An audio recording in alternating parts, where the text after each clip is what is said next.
Oh no. This is becoming a really bad habit.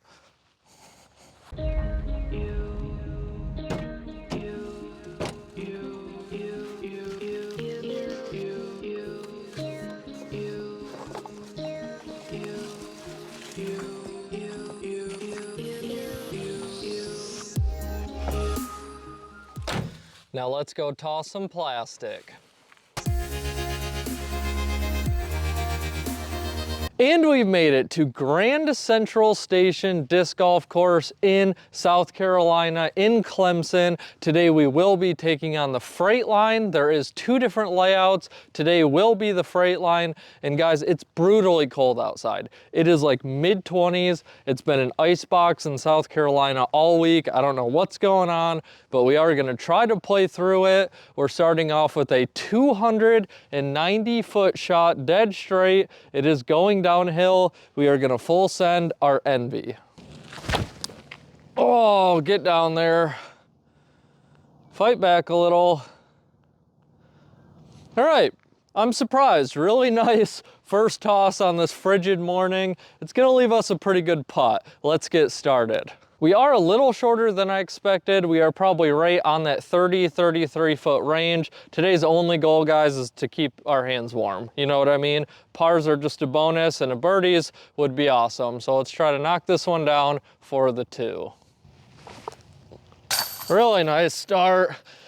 Despite how cold I am feeling pretty good. It's just after a few holes I might be frozen and not feel good at all, you know? Hole 2, and we've already found ourselves a pretty tricky one. 360 feet. We're just trying to get dead straight through that opening out there, and then the basket does finish off to the right, but we're just trying to hit that initial gap, and we are gonna full send it with our Garrett Girthy Wraith. Oh, just skip up there. All right, perfect. We will take that. A little height, and that would have been an amazing toss. So we are still 114 feet short, but it should be a pretty easy up and down. I'm gonna go with a nice soft Annie shot with the Envy, hopefully give it a little run.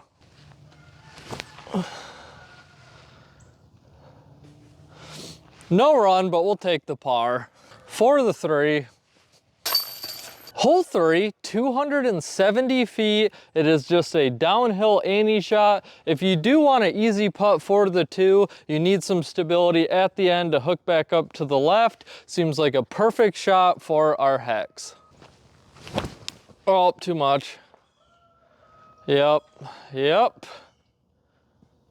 All right, we hit like 3 trees, but we did land in the middle of the fairway. I will take it. Well, we've left ourselves another really long one, 96 feet this time. Hopefully we can knock one of these long ones down at some point throughout our round, but we are just gonna give it a full send with our Pro Rhino. Oh, not a bad run at all. For the par. As a lot of you guys are experiencing as well, this cold snap coming through, this past week van lifing has without question been the most miserable week so far. And you know, I've tried to get out and play, you know, it's so cold. By like hole 2, you just want to rage quit and go home, you know what I mean? So then I'll get all flustered, I'll pack the bag up, I go to the parking lot, sit in the van, and then I'm home.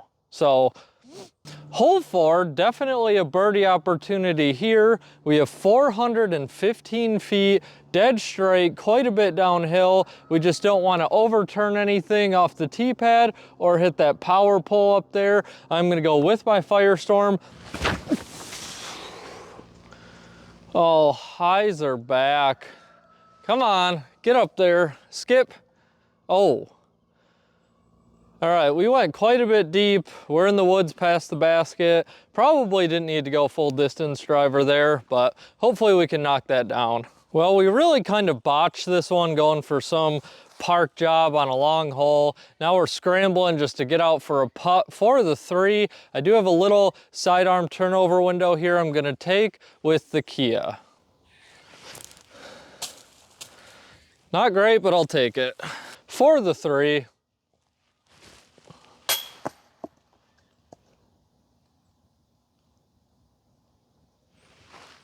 Hole 5, 275 feet, another big ante or sidearm shot. I'm not sure what it suits up for better. My guess would be sidearm, but a local did tell me there is more room up there than how it looks from the tee pad, so we are gonna go with the turnover with our hex. Hold it. Oh, man. That looked really good. Really bad kick. We're scrambling. We are left in a very tricky situation here, probably around 70 feet. I can go with a big arcing sidearm or turnover, or I can go with a little sidearm flick shot. I'm gonna go with the flick shot, and I'm gonna full send our Justice. All right, another par. Nice little scramble shot there. Hole 6, the rangefinder has it at 640 feet. It is located down underneath that power line tower, and there is a long tee pad to throw through a different power line tower, but it's not worth it. It's way too cold. If any of my discs catch that metal, it will absolutely destroy them. It's not worth it to me. We are gonna full send our Wraith. Oh, I overturned it. Not a good throw at all. We still have 302 feet downhill, very lackluster drive. I know I can push the distance a lot farther, but this hole is tricky because it has a big bump in the middle of the fairway, and if you're aiming to get over that, it's really easy to sky your disc and have it hyzer out, and then if you try to just barely crest it, you tend to overturn it or hit short, which is what we did. We are gonna full send our Envy down there. Oh. Hyzer in, looks pretty good. Very nice shot. We should be able to save our 3. What's happening? Oh, not much. I saw you at the other disc golf course yesterday. Yeah, it's kind of what I do. I have a disc golf YouTube channel. Oh, you do? I got a lot of requests for this course. So yeah, this is a good course. That other one's rough. I ended up just walking around the water. Yeah, I like a fun course, one where you can throw it. Yeah, just had a great conversation with the local walking his dog. I have seen him at a few different parks. One of my favorite things about making this channel, we had a great upshot with our Envy. Hopefully we can knock down this 3, probably about 21 feet. Yeah, not pretty, but we'll take it. We needed it. What is this lady doing? It's crazy how many people just drive next to me, stop, and just stare for like extended periods of time. It's very weird. Throws me off my game. Hole 7, 315 feet, dead straight, downhill. We have a handful of trees up there by the basket, and we have a pretty big trench about 3/4 of the way down. These long downhill shots, things have been kind of getting a little fadey off to the right, so I'm gonna try to adjust with that, and I'm gonna go with my Kotuku. Oh yeah, nice stability. That's exactly what we needed. Really nice shot. I'm glad we could adapt as the round progresses. Normally I would have gone with my hex. We are finally starting to warm up a little bit. Hole 8, U-Disc has this at 455 feet. I'm not seeing a T sign anywhere. I have a huge overflowing trash can. There's a lot going on this hole. Very tricky. It looks like you want to go with a slight ante off the tee shot, and then you want to hyzer up. The basket's located way on that hill up there. We are going to full send our Wraith. If that hyzer's out, we're looking really good. Well, it didn't. It didn't hyzer out at all. I do like that in the bag though. My Corvette, that one's pretty stable. That Wraith is that flippy distance driver that I needed. Let's go see what we got. This hole is extremely difficult. The landing zone you need to make a play for the pin is very small, and it's hard enough to try to get past the river. Very challenging shot. We're still 117 feet away. We had a pretty good drive, and it'd be a miracle if we got a birdie. I'm gonna try a flick shot through the woods. If we make it through, we should be in good shape. If not, we should be able to save our par. We are gonna go with the Justice. Oh, we caught the last tree. We might have an outside putt for the 3. We're still about 60 feet, quite a bit downhill for the 3. Oh, not a bad run. I'll take a par on this any day. Hole 9, 280 feet. It is uphill the entire way, but we have a ton of room off to the right to work with, so I'm gonna go with my Firebird. Oh, it's not a good throw. All right, we slipped a little bit on this tee pad. It's in good shape. I don't know why I slipped, but we did catch that tree up there. It's gonna be a long putt. It's always the worst when you navigate a tough par 4 pretty good, and then the next hole is a relatively routine par 3 and you just completely mess it up, but that is disc golf. Let's see if we can knock down the 75 footer for the 2. Oh, not really a run, but another par for the 3. Hole 9 break, and today I figured we'd do something a little different. I have finally received a care package from my mother, so I figured that we would just open it up live and see what she sent me. I could not be more excited about this. She usually sends me a very nice handwritten note, so let's start off with that first and see what we got. Get a job. All right, that's a good start. She also sent me a pile of sticks, because I guess you never know when you need some kindling. Oh, that's awesome. She did send me a monster. Oh, it's empty. It's empty. Not 1, but 2 bottles of used condiments. So that's a bonus. Oh, I have really wanted one of these battery packs. Oh, it doesn't work, but it was still a good thought. Oh, she sent me a disc. A nice brand new Thrasher. It says stole from the neighbor kid. Oh my mom is a savage. We got 1 flip-flop just in case I only need 1, I suppose. She did send me some pistachios, one of my favorite snacks. That's absolutely awesome. And she sent a bowl with it, so we'll just have a snack while we do this. All right, that's just dirt. That's just dirt. She sent me a pair of reading glasses, which was really cool if I needed them, but I don't. I don't need them. A used napkin, that's always a bonus just in case I run out of good napkins. I really have needed a new belt though, so at the end of the... Nope, that's really broken.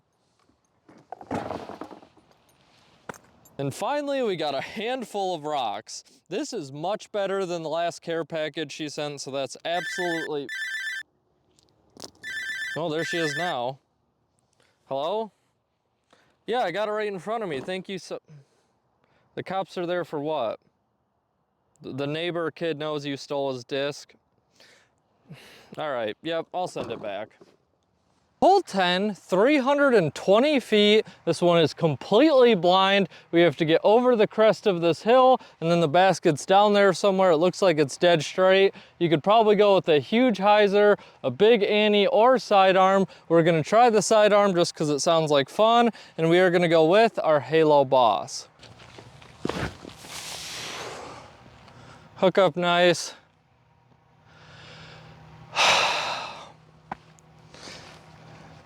I feel like we are catching every tree possible lately. I feel like I have some bad luck my last couple rounds. That looked perfect. We caught a skinny little tree up there. Let's see what we got. Well, I can definitely tell that we're not the only ones catching this tree. It has quite a few battle wounds on it. You definitely want to flex your sidearm wider than this tree and let it crash back in. We've left ourselves this very weird, probably 40-foot, low ceiling, slightly downhill putt for the 2. Oh no. This is becoming a really bad habit. Hole 11, another bruiser of a hole, 580 feet. You want to head dead straight for quite a while, and then it hooks off to the right in a tunnel. The basket's somewhere quite a ways down there. Honestly, if you probably take a mid-range, lay up to the opening, that'd be the smart play, but we didn't come here to lay up, you know what I mean? So we are gonna full send the Wraith, hopefully hit that tunnel, and it'll be the best shot of my life.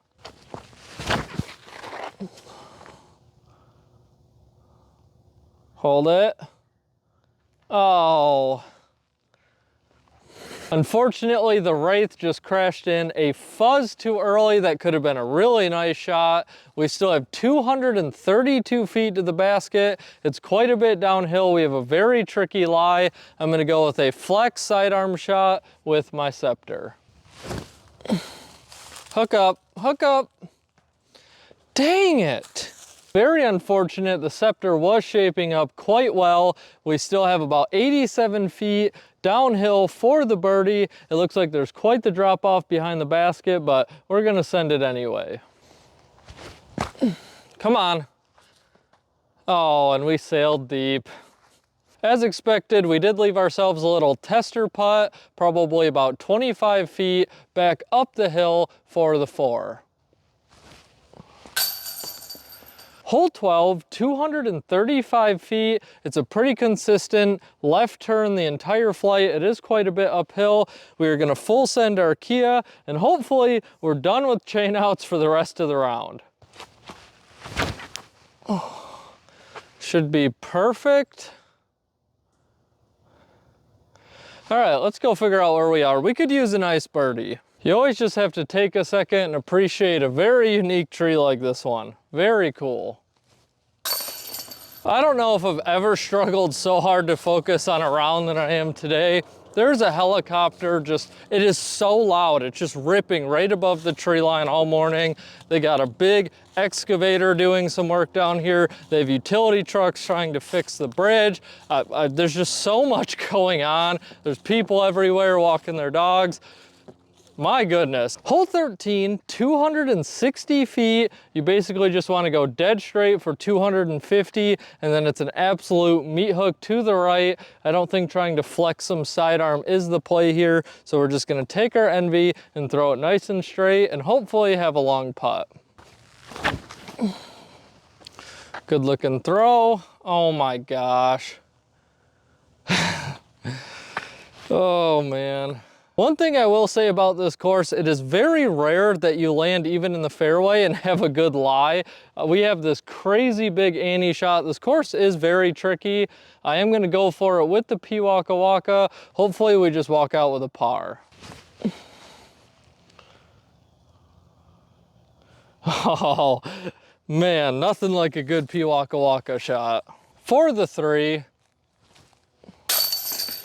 Hole 14, 180 feet, full on ace run. It is an island shot, and we do have to hit this initial gap off the tee pad. We are gonna full send our Pro Rhino. Come on, come on.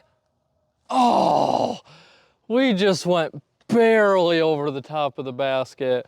I'm sure I'm like super OB, but that was completely worth it. Luckily, our Rhino did not make it all the way to the creek, but I'll be honest, I 100% thought that was going in. Very close, just skimmed off the top of the basket. We have left ourselves probably a 40-foot uphill putt for the 2.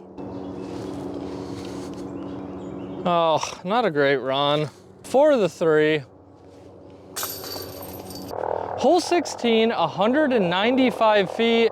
I apologize, there's a helicopter just going really low around here. It has been all morning, super loud, but we have 195 feet, dead straight tunnel shot. This is a Mando. We do have to skip hole 15 because that sketchy bridge that I showed you guys on the vlog, they are currently fixing that. So that is a bonus. We are gonna full send our Rhino. Settle down. All right, pretty good shot. For the 2. Hole 17, we have another ace run, 250 feet, dead straight. It is kind of a tunnel shot, but it looks like we have a natural backstop. We are gonna once again full send our champion Rhino.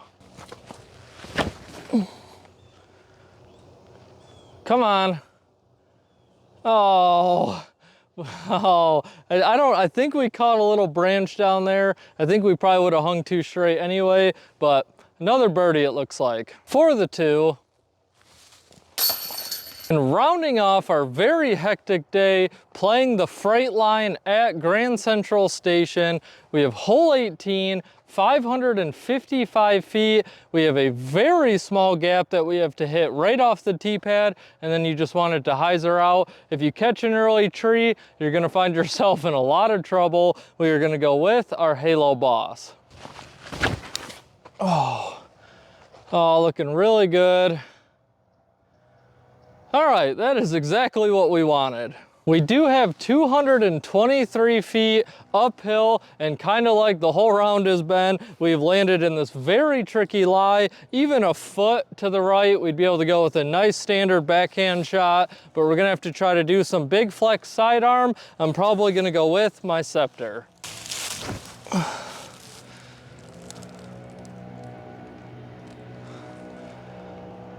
All right, we caught a tree, but I think we have a pretty easy putt. Good way to end the round.